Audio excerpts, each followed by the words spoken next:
in developing many projects in ISKCON, one of them being ISKCON of Columbus, which many of you have visited, another being ISKCON of New Vrindavan, where she resides. And she's also very active in developing the Vaishnavi ministry of ISKCON. And she had personal association and time, extended periods of time with Srila Prabhupada. So today she's here to share her realizations and her guidance with us and give us her wonderful association. Thank you, Malati Mataji, so much for coming today. Hare Krishna. Hare Krishna. Hare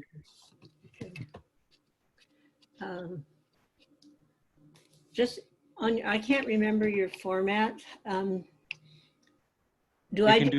I just read the verse and then translation and purport? Is that? If you like, you can start with the Jai Radha Madhav. Okay. And then after that, whichever format you like, sometimes we cover more than one verse, okay. And I can put the verses on the screen. Well, the one I'm using is 1634. Okay, I'll put that up on the screen when the time comes. I'll do that. Okay. 1634, yes. And then as I inserted, for everybody who's on the WhatsApp, I inserted a little, the lyrics, the words to an early song that was written by Hayagriva and Mukunda, at the time Adhikari. And Srila Prabhupada liked it very much, and it actually encouraged that we should write more such songs glorifying the Acharyas. Okay. My card's also here. One sec.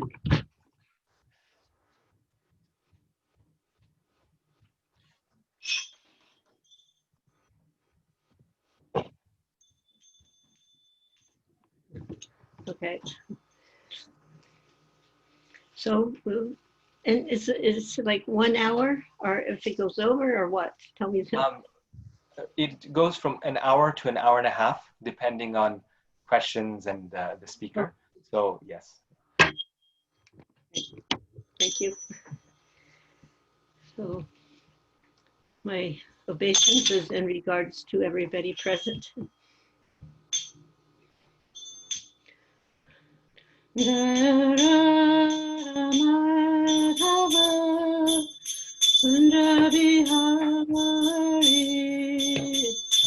Jaya Radha Madhava Kunja Bihari.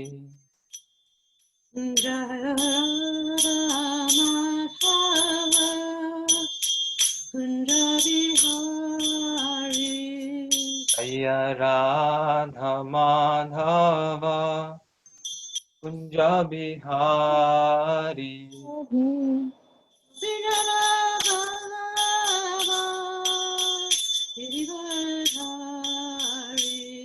Jaya Gopi Jana Vallabha Girivaradhari.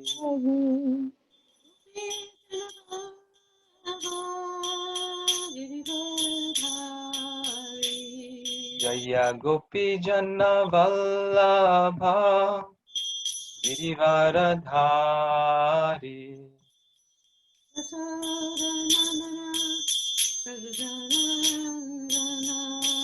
Yashodanandana Braja Jana Ranjana.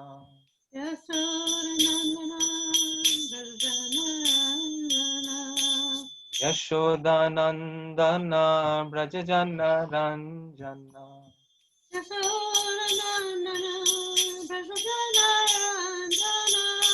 Yashodanandana Braja Jana Ranjana.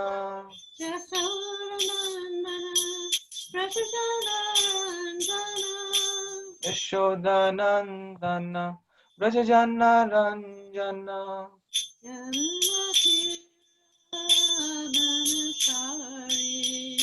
Yamuna Tira Vanachari.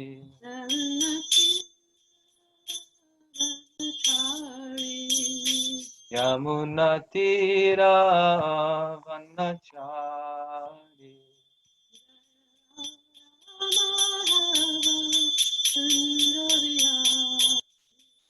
Jaya Radha Madhava Kunja Bihari.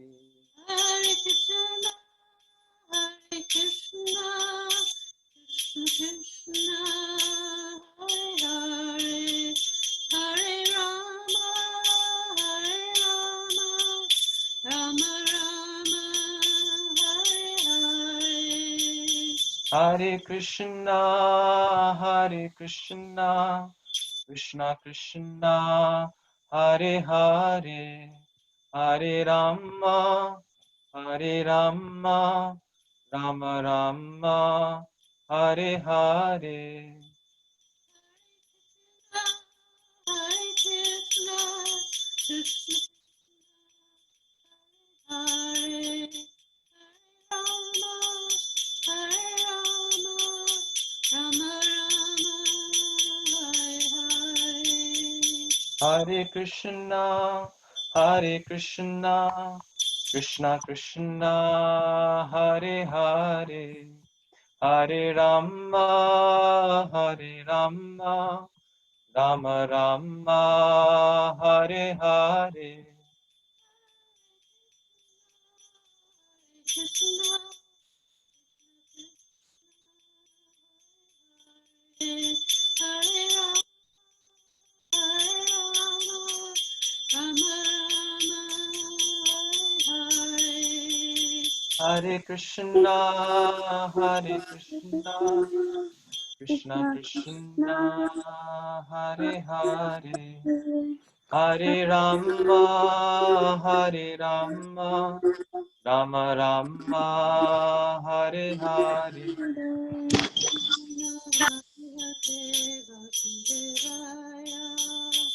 Om Namo Bhagavate Vasudevaya.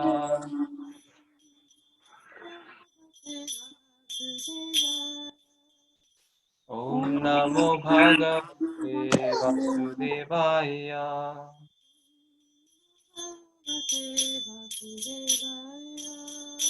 Om Namo Bhagavate Vasudevaya. Om Shri Vishnupad Paramahansa Parabhajakacharya Satya, His Divine Grace, A.C. Bhaktivedanta Swami, Srila Prabhupada Ki Jai. Jai. ISKCON BBT Founder Acharya, His Divine Grace, our Lord and Master, Srila Prabhupada Ki Jai. Jai. Grantaraj Srimad Bhagavatam Ki Jai. Jai. Gaur Premanandi Hari. Hari Hari Bol. All glories, all glories, all glories to the assembled devotees. Hare Krishna. All glories, all glories, all glories to the lotus feet of Sri Guru and Sri Gauranga. Jai Shri Guru and Gauranga. So, when I asked Gopal Hari about what the class of, topic of verse, and he mentioned Narada Muni, I have to say I was really happy. For my youngest days in ISKCON, from the first day that we were, it wasn't even ISKCON yet, but Narada Muni was part of our life.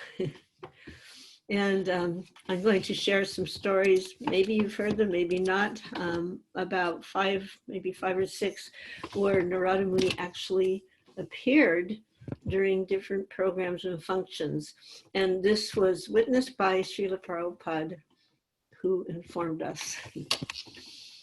So 1-6.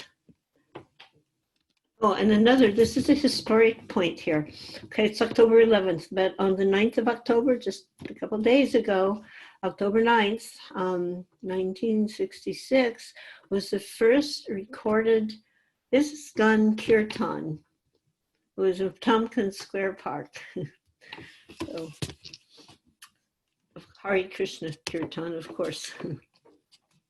So, Etadyuatura chittanam matra sparsetraya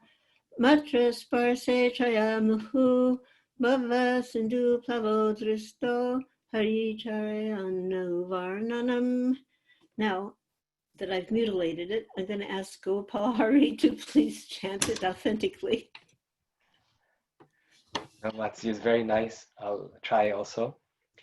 Etadhyatur chittanam matra sparshe chayamuhu bhava sindhu plavo drishto haricharyanuvarnanam.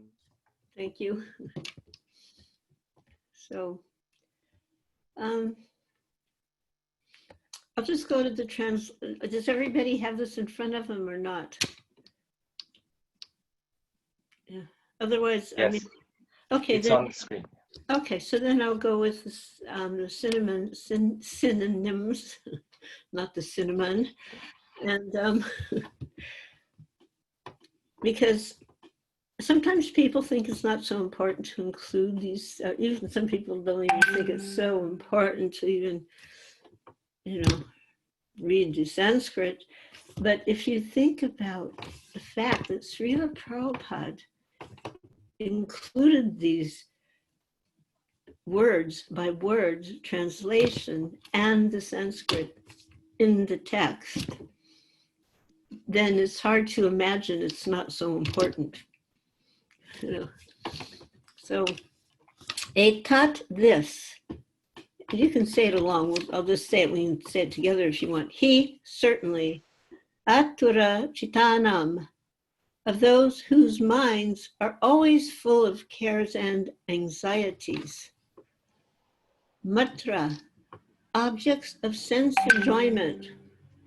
Sparsha, senses.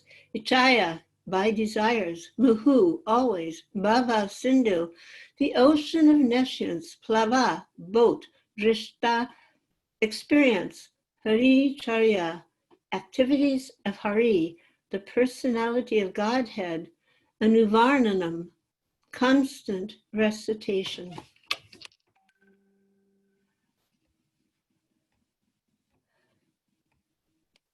see here. I don't know how to stop, like the computer messages. It's kind of annoying, but some of them were because I told people about the class, but otherwise I get these things popping up. It's like a little bit annoying. I'm mentioning because if anybody knows how to stop it, you can let me know. So the translation. It is personally experienced by me that those who are always full of cares and anxieties due to desiring contact of the senses with their objects can cross the ocean of nescience on a most suitable boat. The constant chanting of the transcendental activities of the personality of Godhead. Purport. The symptom of a living being is that he cannot remain silent even for some time. He must be doing something, thinking of something, or talking about something. Generally, the materialistic men think and discuss about subjects which satisfy their senses. But as these things are exercised under the influence of the external illusory energy, such sensual activities do not actually give them any satisfaction. On the contrary, they become full with cares and anxieties. This is called Maya, that which is not. That which cannot give them satisfaction is accepted as an object for satisfaction. So Narada Muni, by his personal experience, says that satisfaction for such frustrated beings engaged in sense gratification is to chant always the activities of the Lord. The point is that the subject matter only should be changed. No one can check the thinking activities of a living being, nor the feeling, willing, or working processes. But if one wants actual happiness, one must change the subject matter only.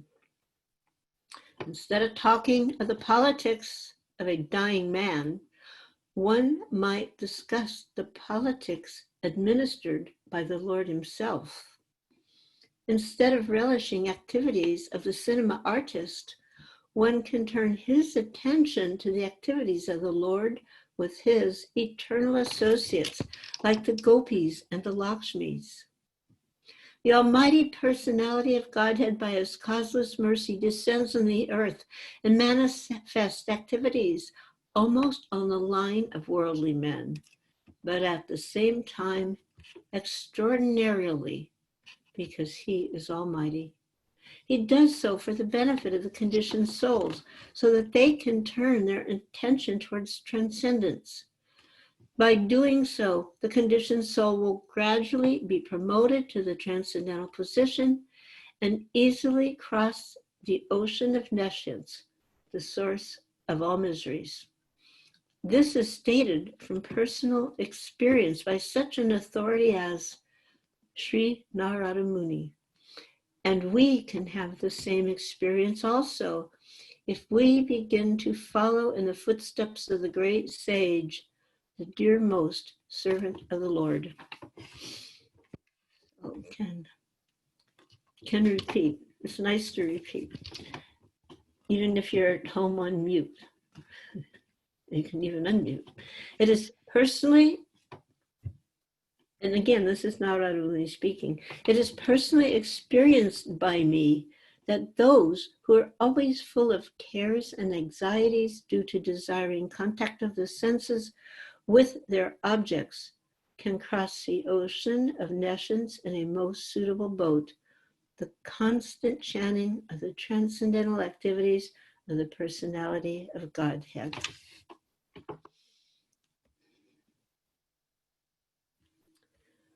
So this 34th,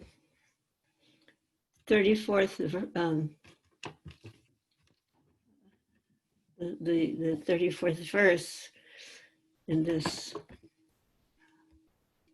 6th chapter is a wonderful, it's just every time I read that purport, I'm just feeling like this is spiritual life. You know, if you just lend an ear to these beautiful words of Narada Muni and Srila Prabhupada's expansion and deep insight, you are drawn in without a doubt to a transcendental experience. And in this chapter, Narada Muni is giving his realizations on bhakti. He's not giving some doctrine or some dogma, some belief or fairy tales. It's not a so-called religious belief or mental construction. The Srimad Bhagavatam is giving real experiences of the greatest personalities, the greatest authorities to ever exist. So you can say that the Srimad Bhagavatam is not a theory, it is a living fact. One time, Malati Dasi described it she described the Bhagavatam as a blueprint for human life, how to live one's life successfully. So why should we not base out our lives on the most powerful spiritual authoritative persons with real power? This doesn't mean economic power or political power, scientific power, entertaining power, sexual power, none of that temporary mundane power. The authority of the Bhagavatam rests on the authority of the greatest personalities, ultimately the Supreme Personality of Godhead. And Bhakti Yoga evaluates the characteristics of persons taken as authorities, and he delivers their personal experience to the conditioned souls in order to help us elevate ourselves to the topmost platform and successfully navigate our human life. And it's very reasonable. It's not built on blind faith. It's not meant to not be questioned either, but questions in terms of genuine inquiries to understand more deeply the topic and the nature of the topic and what is being spoken. So Shraddha defined appreciation of one one way of defining is appreciation of bhakti and bhakti yoga. So that appreciation is really important because the appreciation leads to engagement in the bhakti process. You can have the example of a book distributor. If you've ever been on the street or door to door, whatever, with the books, you know that not everybody just says, wow, yeah, I'll take them all, Some people just like turn away. Some people even run away. Some people slam the door in your face. But some people, oh, this is really nice, very nice. But they don't buy it. Nonetheless, they offer their appreciation. And that is the beginning of their bhakti process.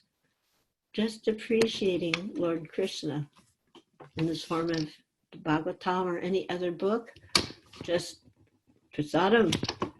Oh, so nice. I mean, believe me, in the beginning era, many devotees were prasadam addicts. And that prasadam addiction brought them closer to Krishna. In fact, one day, maybe I'll read you some excerpts of a very wonderful, little-known book.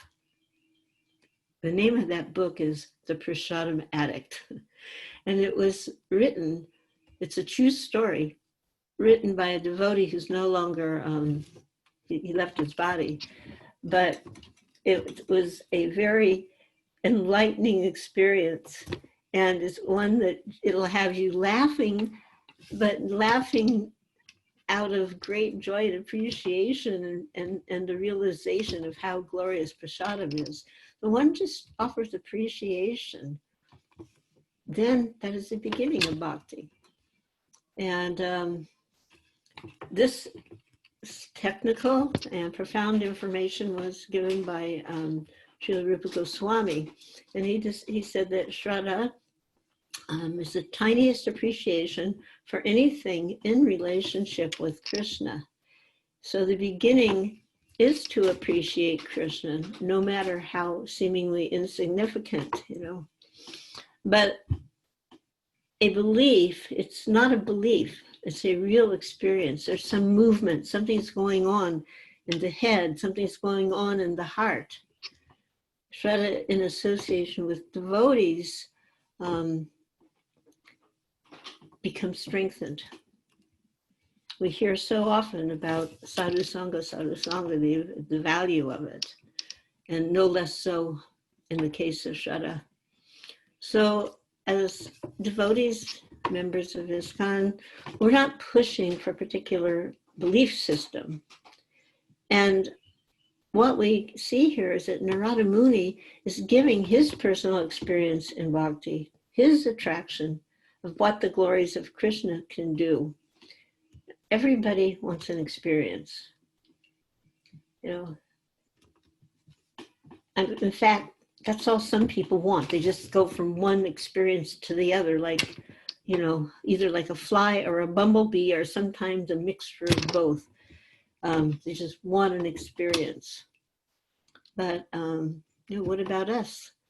Can we do this? Can we actually immerse in bhakti yoga, even if it and become fully successful in our human life, even if it takes a lifetime? Sometimes people say, oh, it's too much. It takes so long. But so what?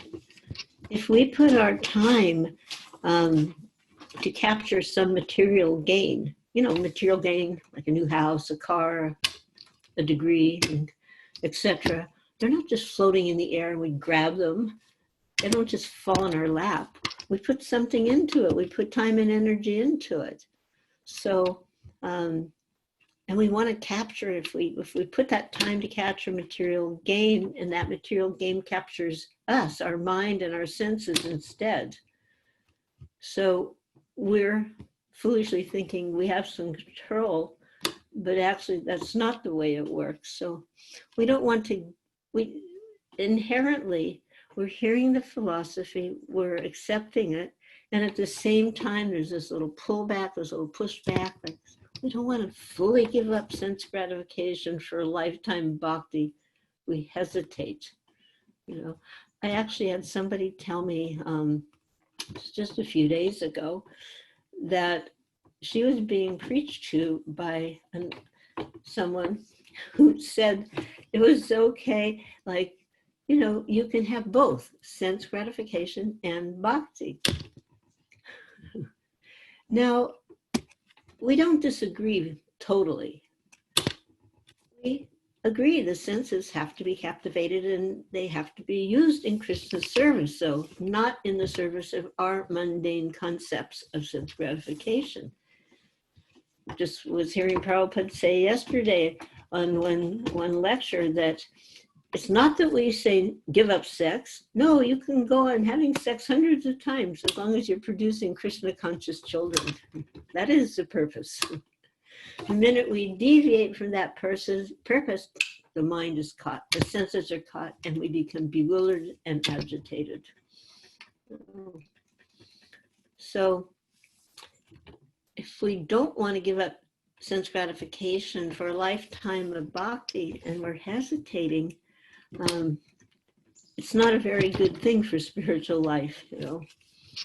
And there's this inherent bias against the transcendental experience because we're thinking it's going to take too long and we just want things to move along. Just like we'd really like the current situation, you know, with the, I don't want to say the word that begins with a C, with that virus. We just want it to move along. Of course we do, you know. But actually, it's interesting how much we have gotten from this opportunity in terms of expanding our preaching and our associating with persons from all over the world, you know, kind of amazing. But in general, you know, people are faced with this manda sumanda, slow and lazy about spiritual affairs. So what happens when we're engaging in material activities, you know, like what happens? And what is the dynamic of material existence? We're agitated and we're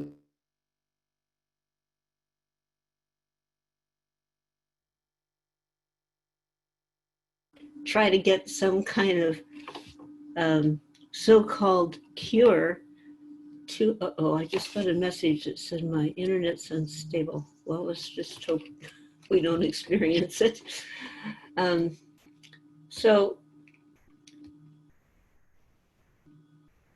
in this state of agitation and bewilderment, you know, we sometimes find ourselves giving in to the very thing that's causing our agitation and bewilderment, being forced by the modes of passion and ignorance.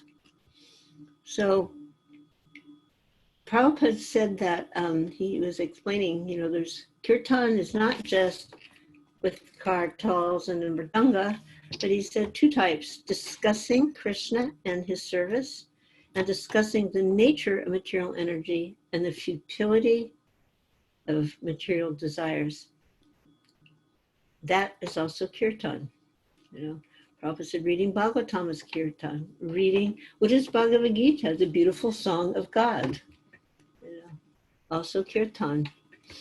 In the Sri Upanishad in the 11th verse, this Veryacha yas tadviro vayaha saha avidyaya mityo tirtva vidyayam tamam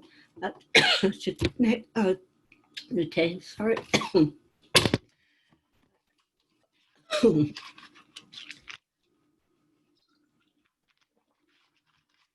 I have this unfortunate habit of coughing somewhere in the middle of a class or the beginning. And I left my cough drops down in the temple.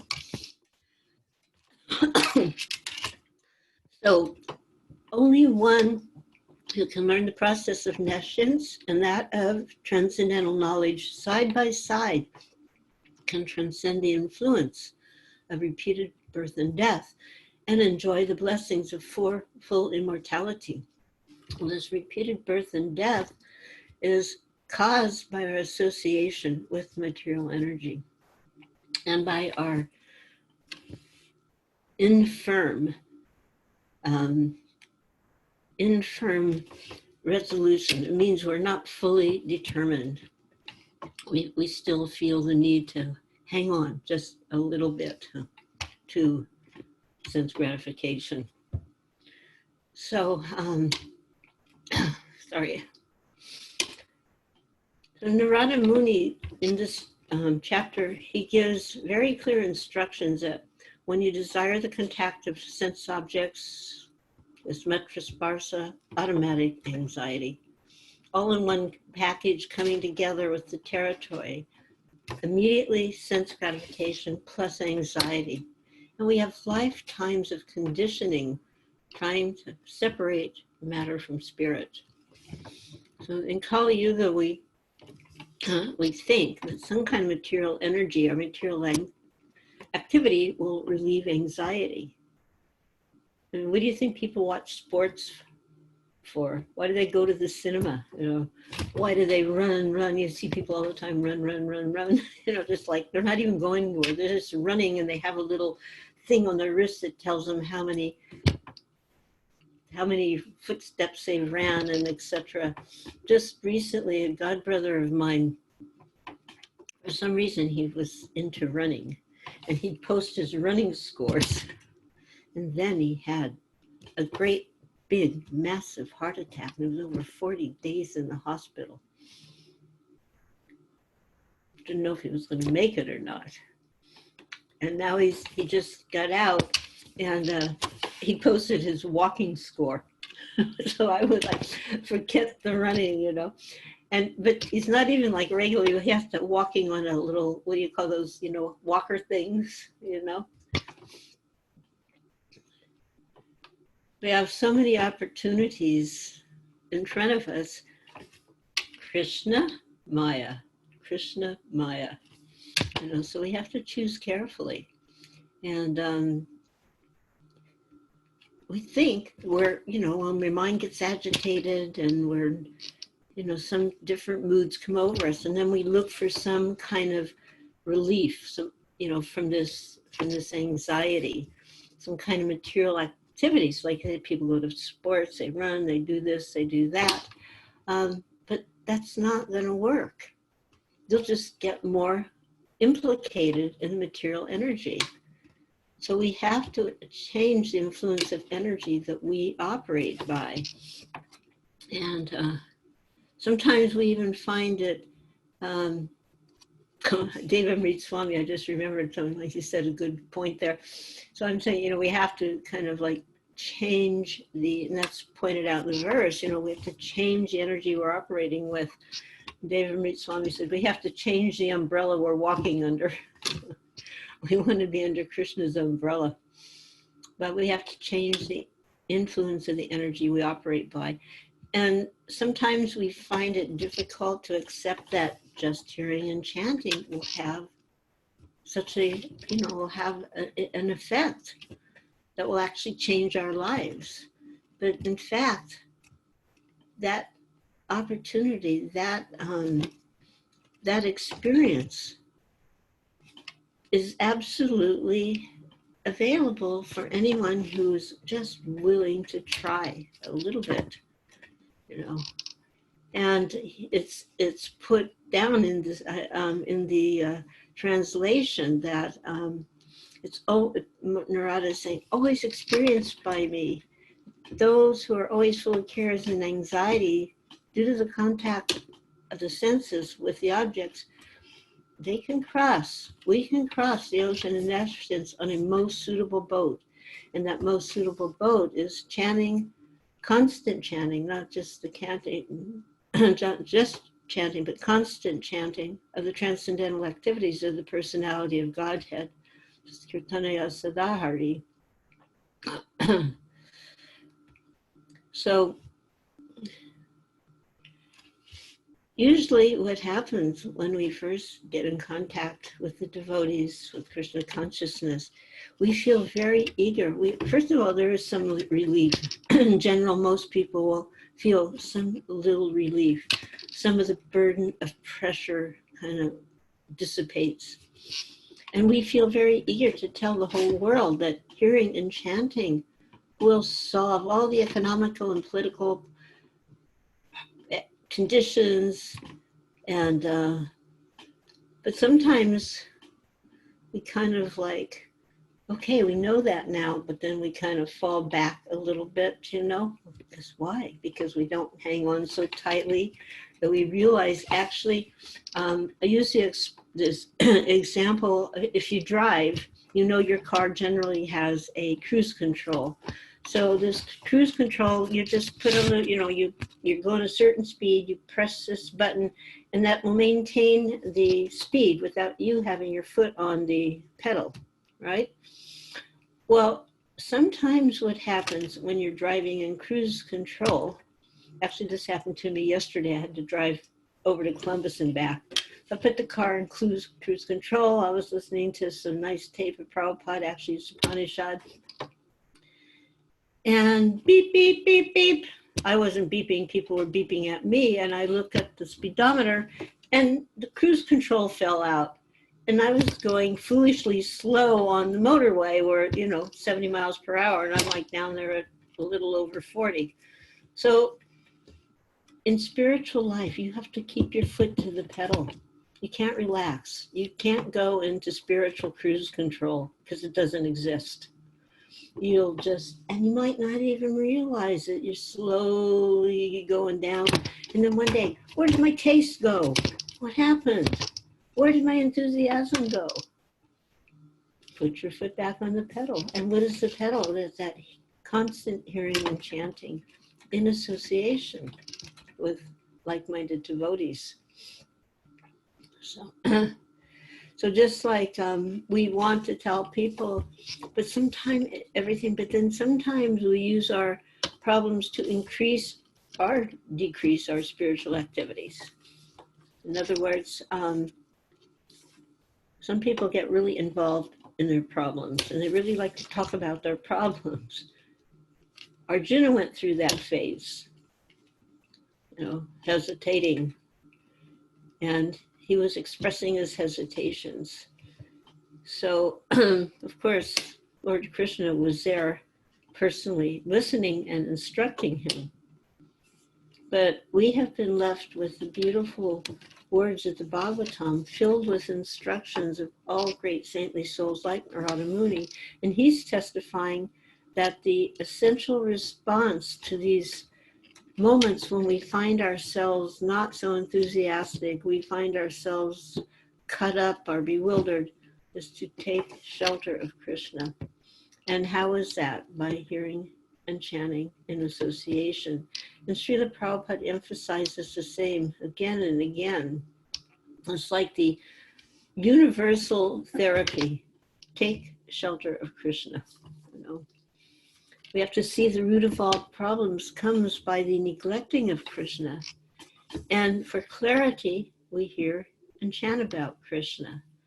And in this way, we can actually get the experience that Narada Muni is talking about.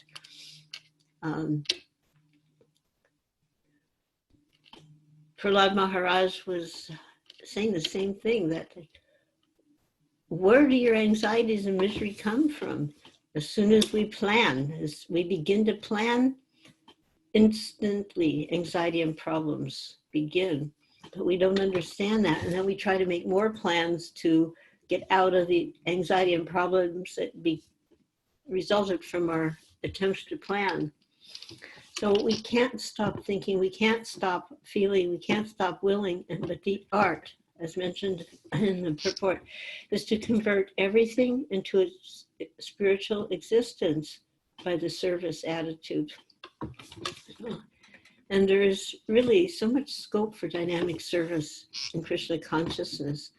Only mental speculation is limited, you know.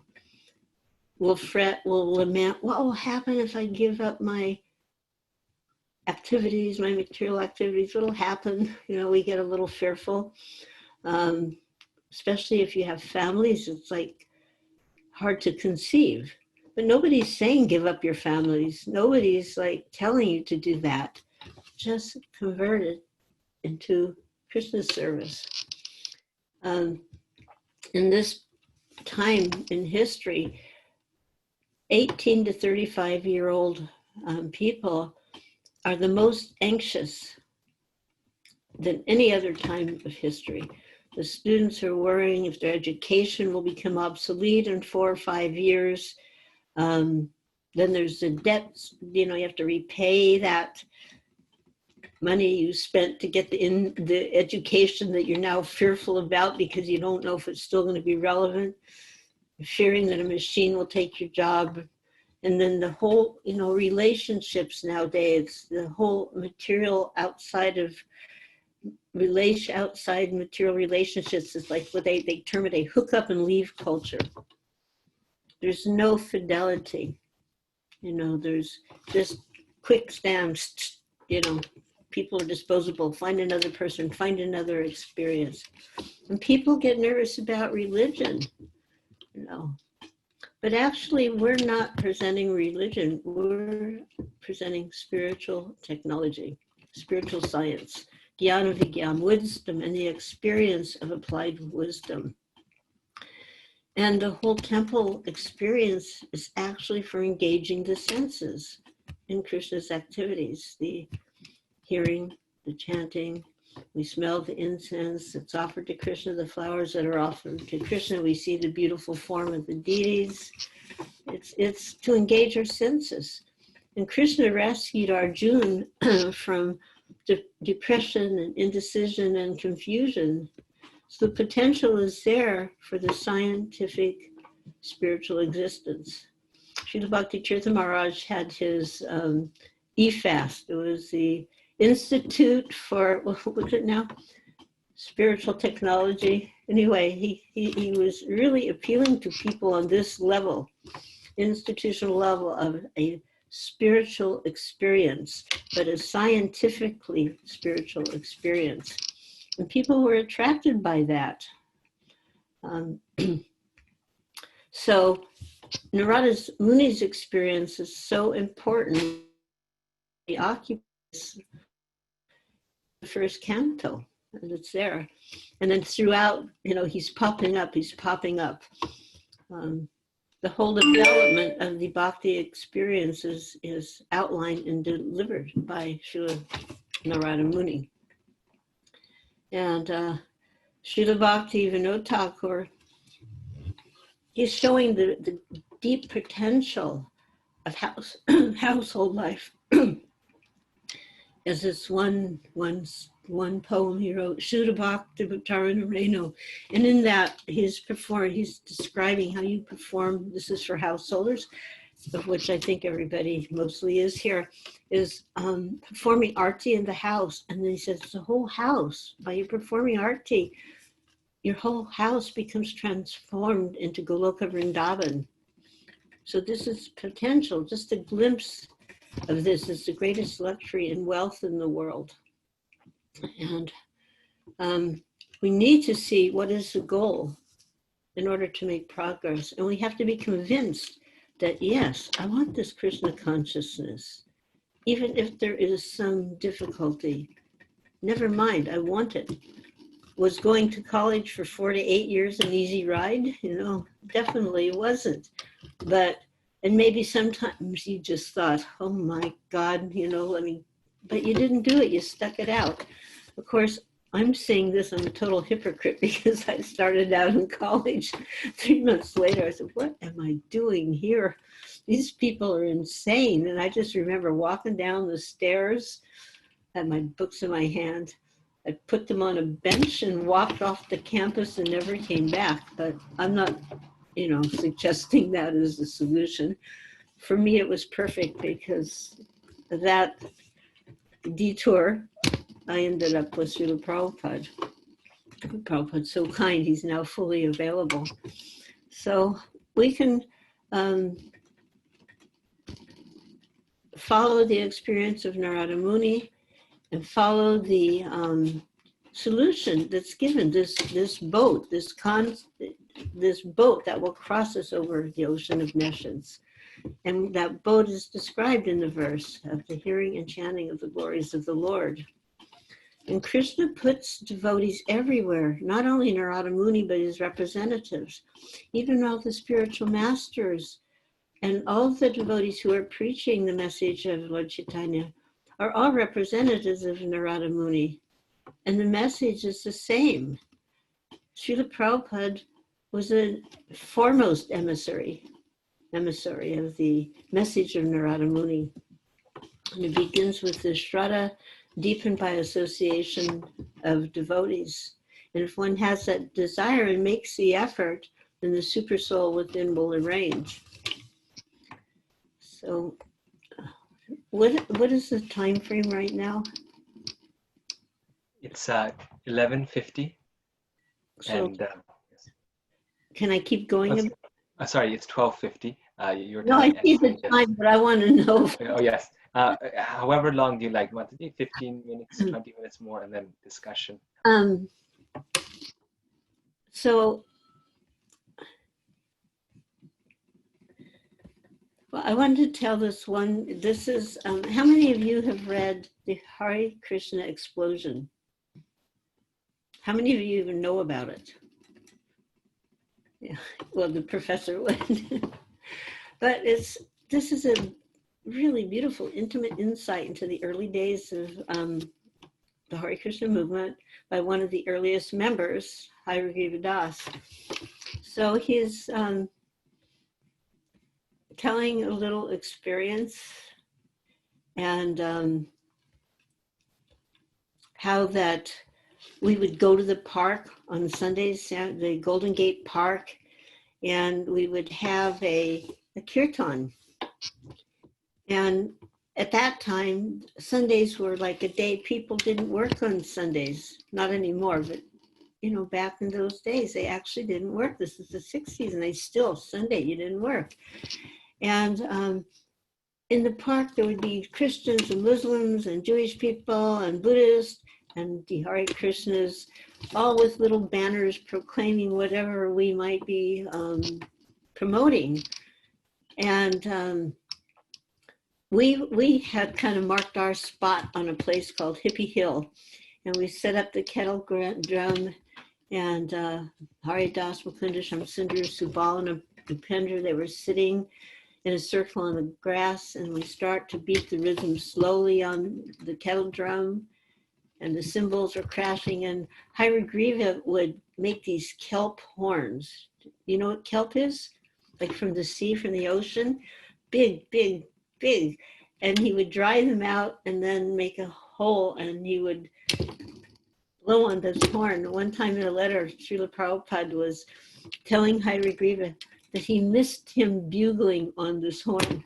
He also would play trumpet, but the kelp horn was particularly special to, this, who likes seaweed? What do you think seaweed? And yet it would make this beautiful horn. So we were chanting for about an hour, and then Swamiji arrived from his apartment, and he entered the circle of chanters. And he was clapping his hands, he was dancing, and he just appeared so beautifully bright in his saffron robes. And then he began leading the chanting, playing his own personal set of kartals, which were they were very large, quite large, and they were a little bit flared at the ridge, and they just resonated so loudly and wonderfully. And even though he was a half a century older than anyone around him, his presence was so dynamically youthful. We never thought of him as a old man. And as the kirtan was beginning, then Prabhupada was dancing with his hands upraised into the blue sky, placing one foot before the other. We used to call this the Swami step, kind of dipping slightly, and then he would encourage everyone to dance, everyone. Sometimes there's some people nowadays, perhaps you've heard this, that the women shouldn't dance. Well, that wasn't Prabhupada's program at all. He was so happy to see everyone dance. And then Hayagri was remembering how something remarkable happened, that then the boys and girls, we were clasping hands and we formed a really big circle, and then another in circle within that circle. And then suddenly Swamiji, Srila Prabhupada, was in the center of the two circles dancing. And as the rhythm was increasing, so then it was very slow. This was Prabhupada's kirtan, be very slow and easy. And it would go on for a long time until it was very rhythmic and you were really hearing the mantra, that you were not thinking of other things, you were hearing that mantra, and it was so dynamic. And then a little toward the end, it would just speed it up. It wasn't like wild and crazy the whole time. It was meditative and so incredibly alluring. And then at the end, so these circles were going on, but the rhythm was increasing, and they began moving faster, and one circle in one direction, the other circle in the other direction, everybody holding on tightly. And Harigiva said it was like great wheels rolling out of control, and everybody was short of breath and laughing and trying to chant, and Swamiji was just urging us on, Hare Krishna, Krishna Krishna, Hare Hare. And the circles rotate, and there was pennants and bongos and guitars and horns and cymbals, harmoniums, stars, tambourines, flutes, happy faces, dazzling sun. There were children, there were flowers, barking dogs, and this kaboom of the big timpani. And Srila Prabhupada was gloriously dancing in the center of it all. And later, Prabhupada spoke to us, and he said, the way these boys and girls were dancing in the park this afternoon is the way Krishna was dancing the Rasa Leela, because every gopi wanted to dance with him. Krishna multiplied himself and danced like that in a circle beside the gopis. And each and every gopi thought, Krishna is mine. You know? So that was a wonderful experience. And then, shortly after that time, the first shipment of mridangas and kartals arrived from India, ordered by Srila Prabhupada. And he personally opened up each and every box, and he was just carefully looking at everything, the straps on the mridanga, testing the kartals. And he said these mridangas were designed by Lord Chaitanya himself, and they were meant especially for the Sankirtan movement. And they give the sweetest sound, a sound that can be produced by no other drum and no other material, because they're transcendental. So then on Tuesday evenings, now we're getting to the Narada Muni part here. If you look up the little poem I posted, so in the Tuesday evenings, we'd go to the beach, in San Francisco with Swamiji, and there were these just most unforgettable sunset kirtans. We'd be sitting on the sand, we'd watch the tide rolling in and chant and wait for the sun to dip below the horizon. And Prabhupada said, Pacific means calm. That is because it's so big and great. And when something is so great, it naturally is calm because it has nothing to fear. So again, we would be in a circle, we'd dance around the fire, we'd build a fire. You know, myself, Janaki, Mukunda, Haridas, and Harigiva playing on the trumpet. And Swamiji would also dance, raising his hands in the air, sometimes clapping. And then the stars would begin to shine over the Pacific Ocean, and the foam and waves would recede in the dark, and we'd sing Narada Muni. So you can follow this. So, do you know who is the first eternal spaceman of the universe? The first to send his wild vibrations to all the cosmic superstations. For the song he always shouts, sending planets flipping out. He sings to Virgo and the Pleiades, for he can travel where he pleases. But I'll tell you before you think me loony, I'm talking about Narada Muni. And this was our, the next part, like the refrain. So, oh, Narada Muni, eternal spaceman, can travel much further than spaceships can, spreading sounds of love and joy vibrations to all the cosmic incarnations, singing with bliss upon his vina, The whole cosmos is his arena, singing Hare Krishna, Krishna Krishna, Hare Hare, Hare Rama, Rama Rama, Hare Hare. So Hayagriva and Mukunda were inspired by this roving Vaishnav. And they wrote this song, Narada Muni, and Prabhupada liked it. And he goes, you must write more of such songs, songs praising the acharyas, the great saintly persons in bhakti, in love with God, wants to sing to him and his representative. And Hare Krishna of all songs is supreme. It's the call of a child for his father, a call of pure love. And then he explained how Narada Muni never stays anymore. And he stays in one place longer than it takes to milk a cow. And he carries his veena and he's always chanting the Hare Krishna mantra all over the universe. And he is the topmost pure devotee. But he was cursed to spend never more than 3 days in any place. Later on, Prabhupada reminded us of this, and he said, similarly, I have been cursed by the parents of my students not to stay anywhere too long.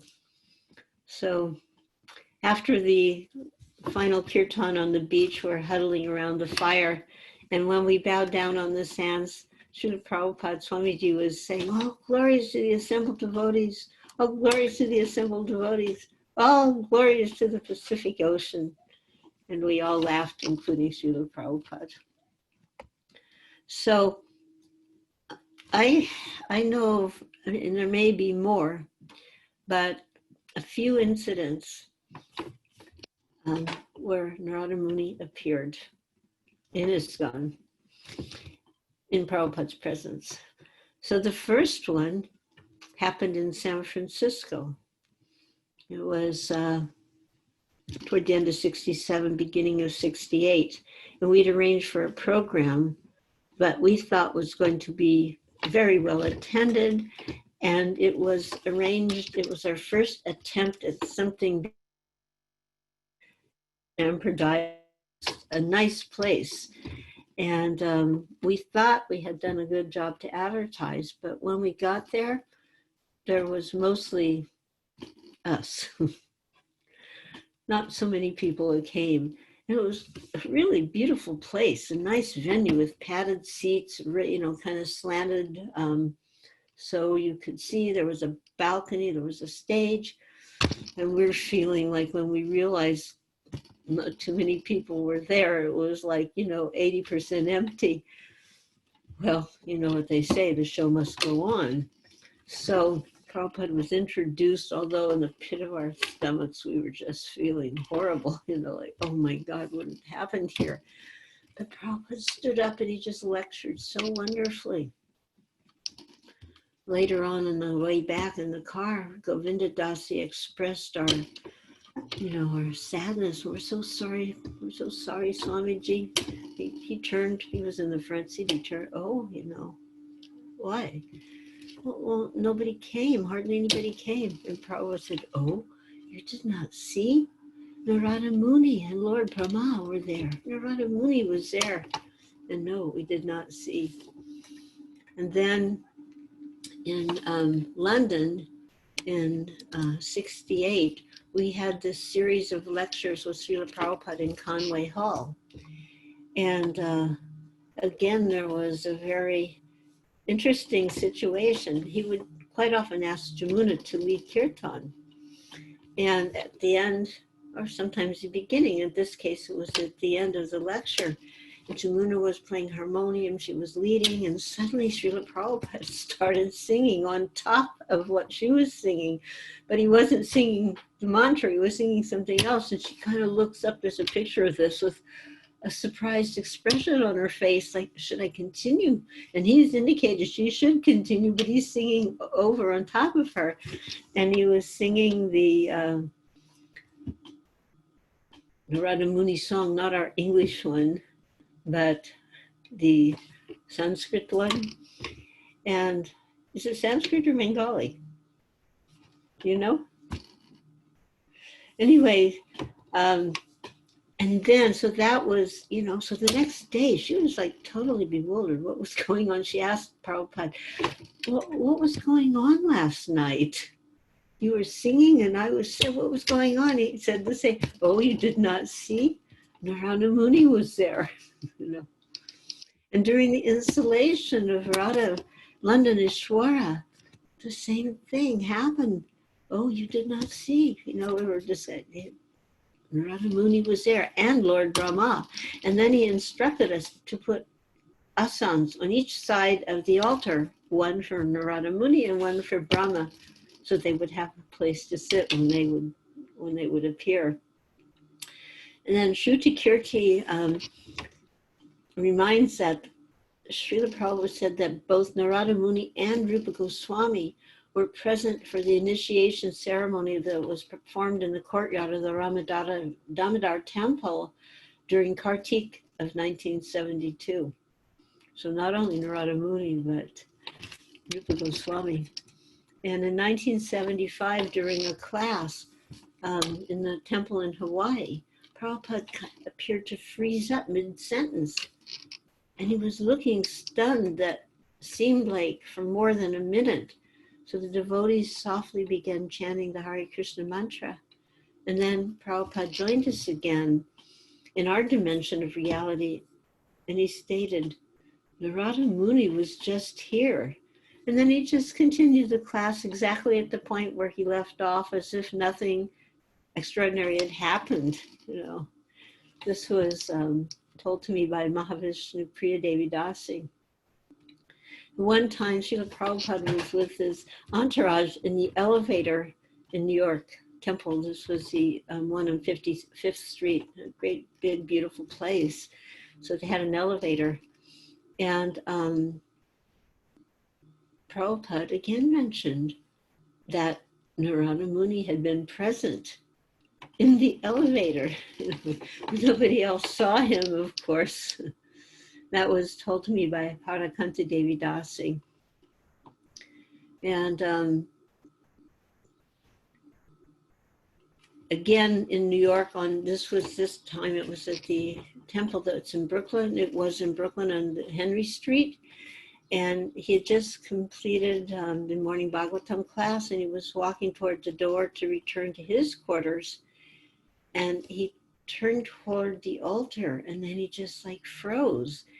And time, like sometimes they say that, like the time is like frozen in time, and it seemed like that. And then just, suddenly he came back to the consciousness and went on to his room and closed the door. So then everybody knew something extraordinary had happened. And one of the devotees ran to Prabhupada's quarters. His name was Sevananda Das. And he was just waiting to find out from Nanda Kumar, our Shruti Kirti, what had happened. And then Nanda Kumar came out and they were asking, what happened, And it was the same thing. Prabhupada said, can you not see? Narada Muni was there standing on the marble apron of the altar. And Prabhupada asked him, Prabhupada is relating, he asked him, why have you come? And Narada Muni replied, I have come to see the fallen wretches chant the holy name of God. And this was verified by Keshava Bharati Swami. He had investigated this Leela and confirmed that actually it was a fact, it was genuine. So Narada Muni is eternally part of our lives. And even though we were somehow not able to see him when he was there, Prabhupada let us know that he had come. Oh. Anyway, maybe I should stop there.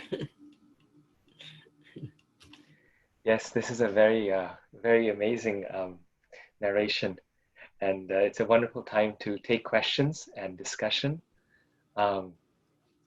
especially after all these inspiring, amazing stories of Srila Prabhupada and Narada Muni.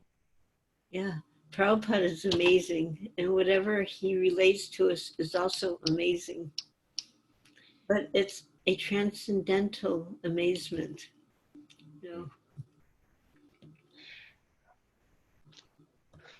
Mataji, many devotees today, they experience Srila Prabhupada in their dreams or his presence. Is it also the case with Narada Muni, or in devotees' case, it will be that Srila Prabhupada comes, and in Prabhupada's case, his predecessors like Narada Muni were coming. What is your opinion on that? You mean in the current time? Yes. Yes. So in the present time, are there devotees who are experiencing Narada Muni and his presence in the way that they experience Srila Prabhupada? Or I can't say. I haven't heard that. And also, devotees who have deep experiences, spiritual experiences, they're cautious in just blurting them out,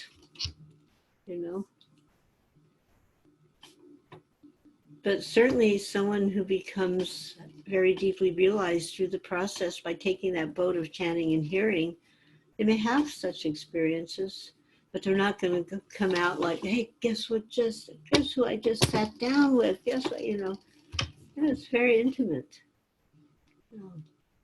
Even experiences with Srila Prabhupada weren't always, talked about among, loosely talked about. But there was wonderful experiences where Prabhupada, as I mentioned a couple here, that he went into a trance-like state due to the presence of these transcendental personalities. But he didn't make a big deal about it. Oh, you did not see? No, we didn't. But the fact that Prabhupada saw fit to let us know was so thrilling. But he didn't make a big deal about it.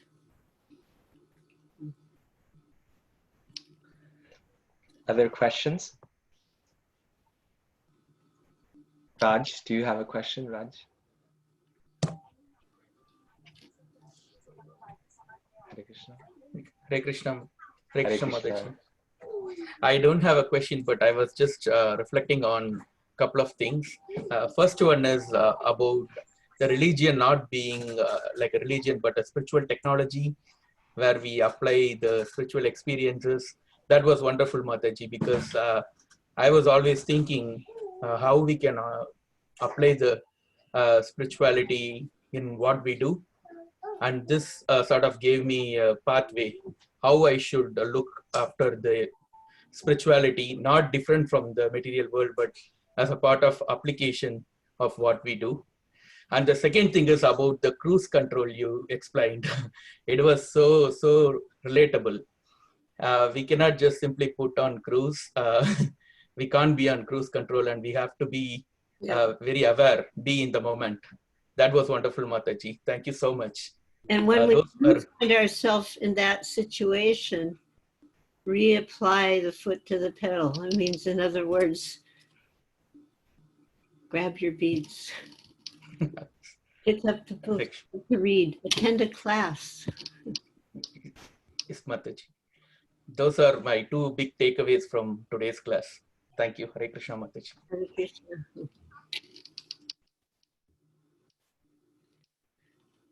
Other questions? Hare Krishna, Mataji. It was so nice, wonderful talk that you gave today, where Prabhupada saw Narada Muni so many times, and he was in such ecstasy.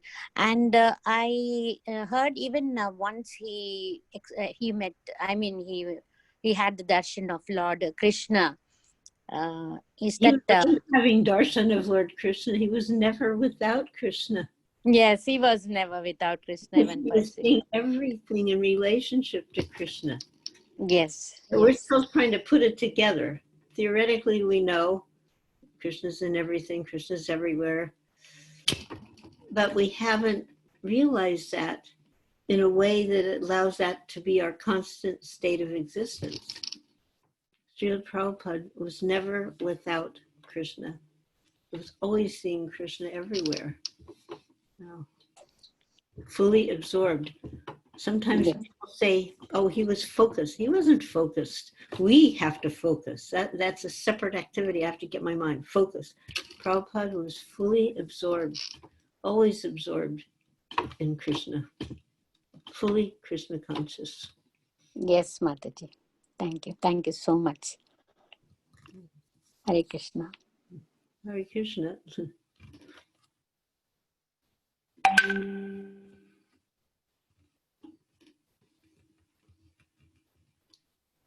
Anuradha Mataji, do you have a question or comment?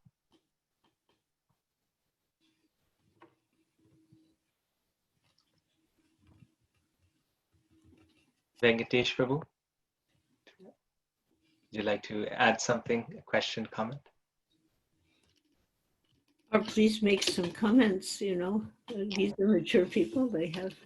Oh, no, Mataji, no. I have no comments or no questions. But it's so nice to hear about the pastimes of Narada Muni within ISKCON. That Prabhupada was able to share with all of us. That was very nice to hear all those, appearances of Narada Muni within our moment, Mataji. Thank you so much for sharing those experiences. And these experiences, it gives us hope. You know, it's like the pages of the Bhagavatam, the words are there, but then we get, here is a real, they're all real experiences, but here's one that happened within our purview, within our time frame, It brings actually, Hare Krishna. Yeah. Yeah, like actually back in home in India, in South India, the usual thought about Narada Muni is in the movies, like even though they are spiritual movies, but they are taken by materialist people based on the spiritual stories. They would depict Narada Muni as someone who is always bringing up quarrel between the demigods or something like that. But now, due to the mercy of Prabhupada, like so many devotees back in Tamil Nadu are able to teach people what the transcendental glory of Narada Muni is. Because like growing up, we had never had an idea about how important Narada Muni's role in bhakti is. But all we thought about Narada Muni was just he would make kalaka, like, he would just go and tell something to someone and that will become a big thing. So like thanks to all glories to all the devotees for preaching in back home to make the glories of Narada Muni to spread everywhere, the real glory of Narada Muni to spread everywhere. And he was the spiritual master of so many influential devotees, for example, Vyasadeva, Sri Prahlad, to name a couple. Dhruva Maharaj. Yeah. Mother Malati, this is Anuradha. I just wanted to first thank you so much, Hare Krishna. I'm always a little starstruck when I see you, just because of all of the years of association with Srila Prabhupada and all of the wisdom that comes from you. I really enjoyed today's class, I have to say. I think one of the parts that really stood out to me was you saying, it kind of shocked me a little bit, that the most anxious generation is this generation between 18 to 35-year-olds. Yeah. I won't age myself too much, but I'm kind of close to that group. And that, education now is unclear, being relevant is unclear to this generation. I think they've all grown up with this idea that if you work hard and apply yourself and get a college education, then everything else, much like the baby boomers, everything else will just fall into place, and that's not happening. Mm-hmm. And I think that the knowledge and the gift that we have through Srimad Bhagavatam and Bhagavad Gita I really think that this is kind of the silver lining right now, is that we have this opportunity to use this to really show those in that generation that are struggling that they're now referencing this verse we talked about, full of cares and anxieties. Yeah. And that constant chanting and really allowing them to see and gaining the tools to have, I think, resilience during this time will be so effective. I think it's the silver lining of this very difficult period in history, is that as devotees, we really have an opportunity to share something that will give them the tools to develop the resilience to maybe reinvent themselves during a really challenging time. So I just thought that that was just a very practical application of what we discussed today that we can give to this generation that is really struggling with not being able to just say 1 + 1 will equal 2. It might not for them, you know. So thank you so much. That was very nice. Hare Krishna.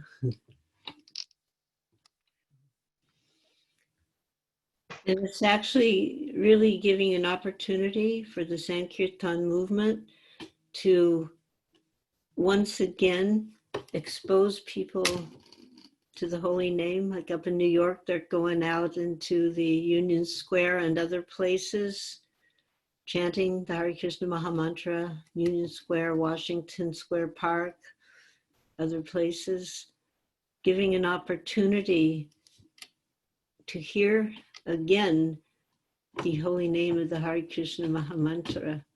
And it is the only way, the only way, the only way. We can try to wiggle around and try to, you know, do so many other little interesting things, but this is it. This is what has been given to us. And we're stewards. We have to pass it on. No. One way or the other. I have one question from the purport. I've had this question for some time, and the line in the purport reminded me. In the purport, Srila Prabhupada says, he says that we should not discuss the politics of a dying man, but rather discuss the politics of the Supreme Lord. The Lord discuss the politics administered by the Lord himself. And I was wondering, recently I was reading the Mahabharata, and in that we find how Yudhishthira Maharaj, he's Dharmaraj, the emblem of Dharma, and he's the Lord's pure devotee. And at the end of the battle, Dhritarashtra is in the kingdom, and Dhritarashtra was, you know, the cause of the death of so many people because of his, you could say, his blindness in his affection for his son. And Maharaj Yudhishthira just forgives him and doesn't, you know, he doesn't punish him. There's also an instance where Duryodhana is in the forest, and Duryodhana has already killed so many innocent people. Mahabharata describes that Duryodhana is bound up, and Maharaj Yudhishthira at that time forgives him. He doesn't kill him. Another incident with Jayadratha, where he's you know, a very kind of mean warrior, and has attacked Draupadi, and again Maharaj Yudhishthira just forgives him, and later on Jayadratha actually hurts the Pandavas even more. So how do we understand Maharaj Yudhishthira's politics? In other words, as a just king, it appears he should have given these people punishment. You know, they were the cause of the death of so many people. I can not understand how is Maharaj Yudhishthira's example to be understood by us. Yeah.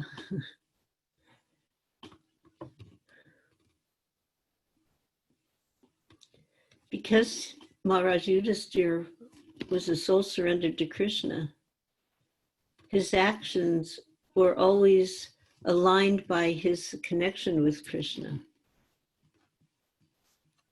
So that can be bewildering to persons who are not yet fully connected with Krishna, persons like ourselves and others. I mean, it's just like how people nowadays want to take they want to give some kind of mundane interpretation or understanding to the activities of fully spiritualized people. But this is like ridiculous.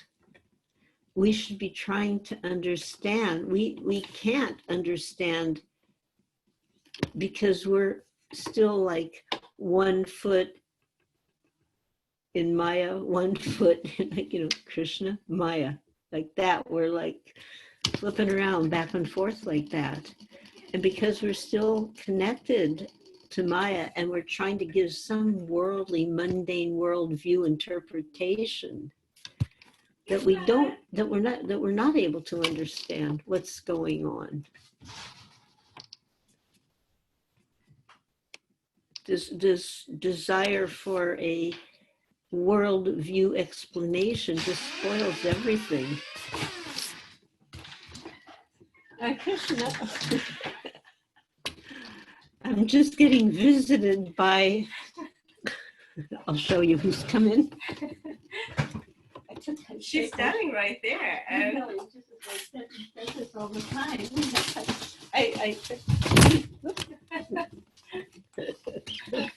This is one of our. Wow. I shoot him. He comes to my house every day. This is Kirtan. Kirtan is as you can see, peacock. So nice, so nice. Anymore. Brandy's saying she had dinner with him. Okay. Yeah, you can't. If I'm giving a class or something, he'll get in and he wants to jump on the computer. So I chased him out. I put him outside a little earlier, but he was like standing by the door. He wanted to come back in. Yeah. So we were talking about the situation with Maharaj Yudhisthira giving forgiveness, you could say, almost, instead of punishment. But he was fully absorbed also in Krishna consciousness. And it's not always easy to understand things from a Krishna conscious perspective. Srila Prabhupada similarly would seemingly overlook transgressions by devotees. Like, for example, one time, one devotee, he took the temple in Hawaii and sold it and pocketed the money. How do you understand this? And then Srila Prabhupada, when he came back one time to Hawaii later on, he asked for that devotee. Where is he? I want to see him. Everybody else, like, nobody wanted to see him. Prabhupada wanted to see him because he could understand this person had done service. Okay, so he flipped it around at one point. But Prabhupada wasn't looking at that. He was looking at the service he offered. One time, another devotee, Gargamuni, in India, had brought, in fact, he was the one that brought the first Sankirtan vans. He was behind that. Hansaduta got these beautiful Mercedes vans for Sankirtan book distribution. And Gargamuni was in charge of the go-down where the books were being kept. And he wouldn't open it. He just kind of like went underground. Nobody knew where he was or what he was doing. He was there, but where? He had the keys, the only keys to the go-down. And the Sankirtan devotees came in their van because they were out of books. Now we all know how Prabhupada was enlivened by book distribution. Everybody knows that. Gargamuni wouldn't open the go-down.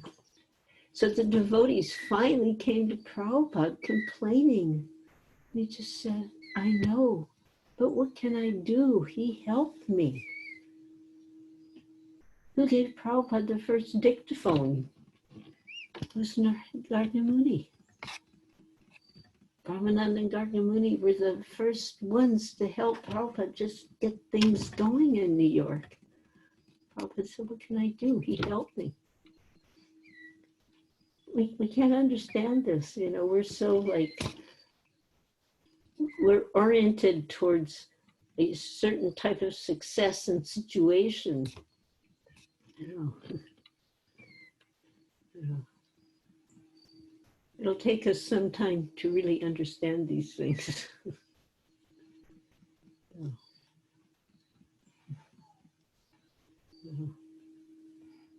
Thank you, Mataji.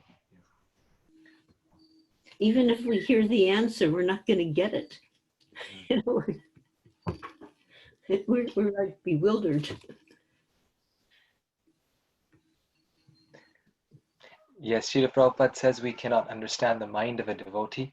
Is that partly in play here? There's so many instances.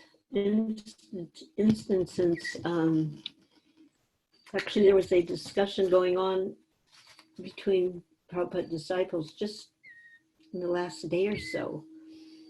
And there was some bewilderment. Prabhupada's reaction to what seemed to be a situation that was not kosher, you could say.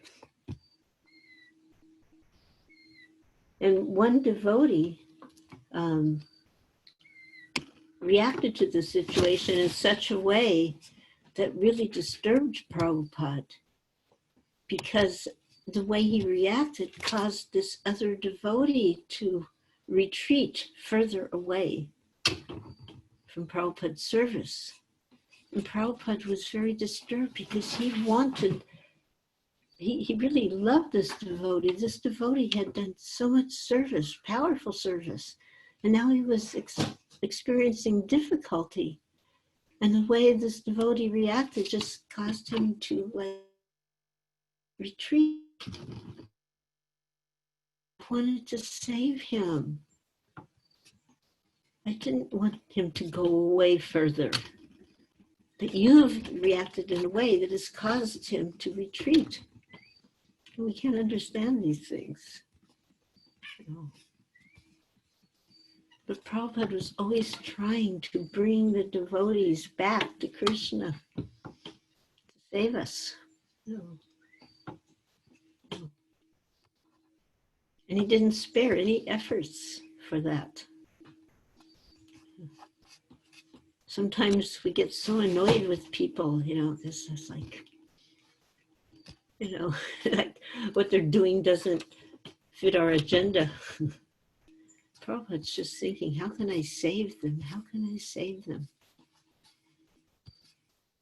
We don't have that same level of consciousness yet.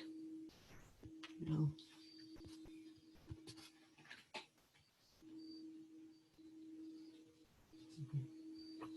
Thank you. Thank you very much. Are there any other questions? Hare Krishna. Hare Krishna. Hare Krishna, Mataji. It's always so lovely to hear from you. So I was just thinking about whenever I was reading through the chapter, text 35 stood out to me, and I was thinking about just the yoga system in general when reading the verse, and then the purport was very helpful. So I don't particularly have a question, but I am curious about your thoughts, obviously. What I was thinking about is the way that a devotee, I feel, kind of has to come to a certain place of developing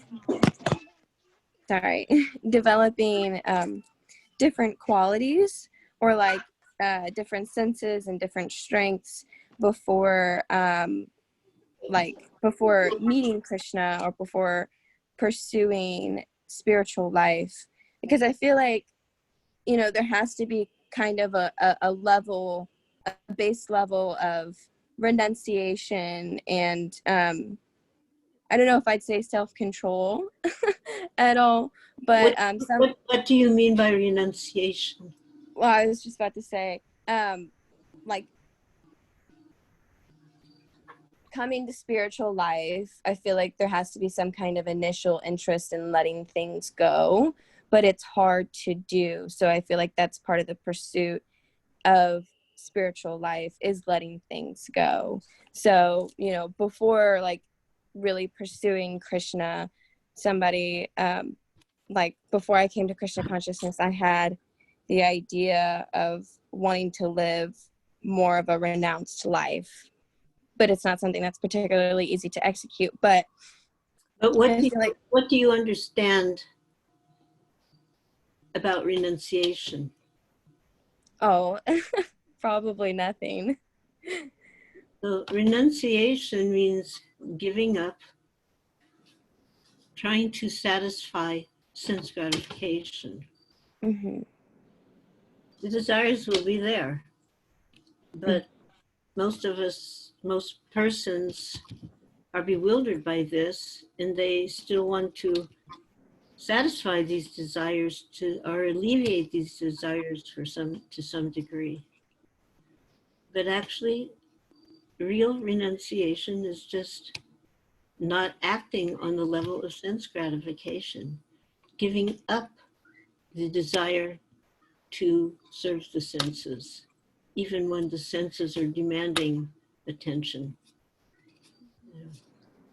Yeah. And that's a really good point. And just the statement that I was thinking of that I wanted to get to is like the second sentence, where it said, by practice of the mystic process of bodily exercise and sitting, thinking, feeling, willing, concentrating, meditating, and at last being merged into transcendence, one can control the senses. And I was just interested about how they're all these different, you know, levels of like self-control that we need to meet and find before being able to connect deeper to Krishna. But he gives us this in steps, and after coming to Krishna consciousness, it's easier to see and recognize how to overcome certain things. So yeah, these were just my thoughts. Thank you for your response in general. Hare Krishna.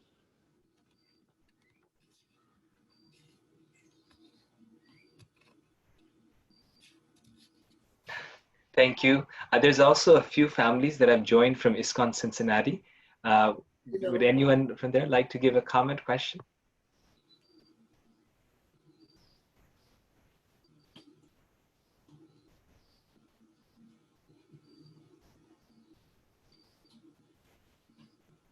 Anyone else? I know it's getting late now, so we'll wrap up soon. So one just very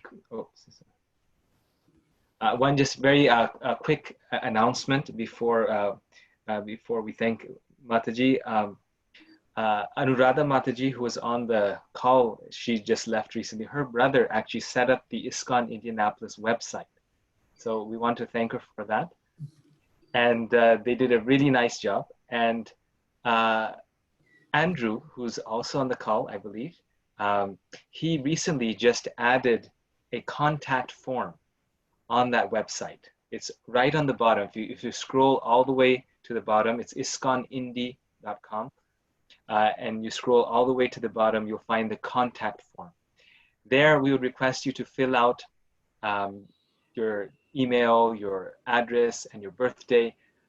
Although you're already on our WhatsApp group, we only have people's phone numbers, and we want to add these items.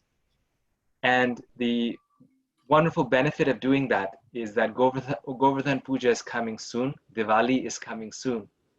So if you put in your address, you may find a box of sweets at your door.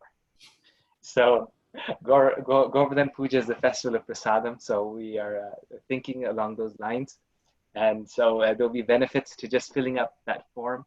And we'd like to thank Andrew very much. Thank you, Andrew, for making that form Krishna. and adding that on.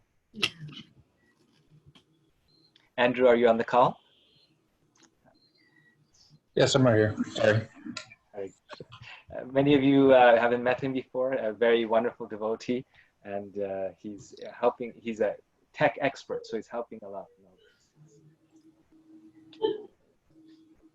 Thank you. So any questions on any of this, just go to the website and please fill it out. We want to also make an email list. This is actually something we discussed. We want to make an email list so that we can send out also all the big announcements. Many of you miss it because it's on the WhatsApp group, so you'll get it by email. So your email is very important among all things. And on birthdays also, you might find a sweet box or something. So please put your birthday in there as well. We're a little shy, but this is Krishna Prasadam coming to your door. Yes. So maybe the ladies are a little bit shy to put their birthdays because ladies sometimes don't like people to know how old they are. Yes, and therefore confidentiality is assured. It won't be given out to any major companies, or it won't be sold. It will only be done for this prasadam of the Lord. So at this point, we would like to thank Mother Malati for her very precious, wonderful, and glorious association. As always, we're just so blessed to have her association, and there's such a nice turnout from all of you. Thank you all for coming and asking questions and listening to her. We will keep inviting her. It's been actually a long time, it's been too long since we've heard from her. I want to thank you for giving me the opportunity to remember Narada Muni. Thank you, Mataji. No, you're in touch with someone who was in touch with Narada Muni. Many people probably, but Srila Prabhupada, and so we feel very blessed. So, Andrew, if you can unmute everyone, then we'll all have a chance to say our words. Thank you. And before we do that, do 3 loud Haribols. Haribol! Haribol! Haribol! Haribol! Haribol! Haribol! Hare Krishna. Thank you, Mataji.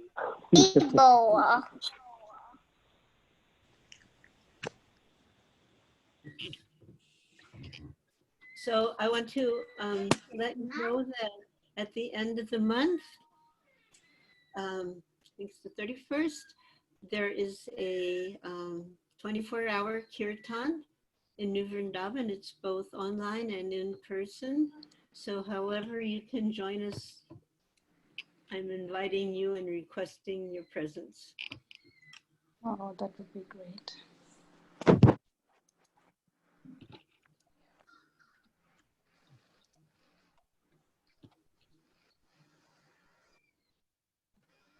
And if you come in, then you can also meet Kirtan, the peacock.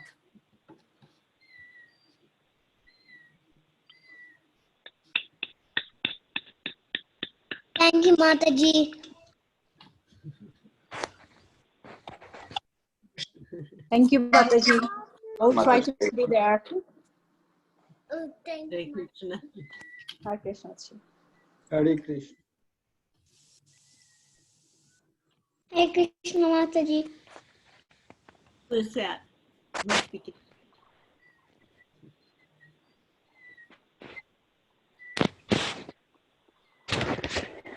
Nitya. So, I look forward to meeting you all again very soon. And Hare Krishna. Hare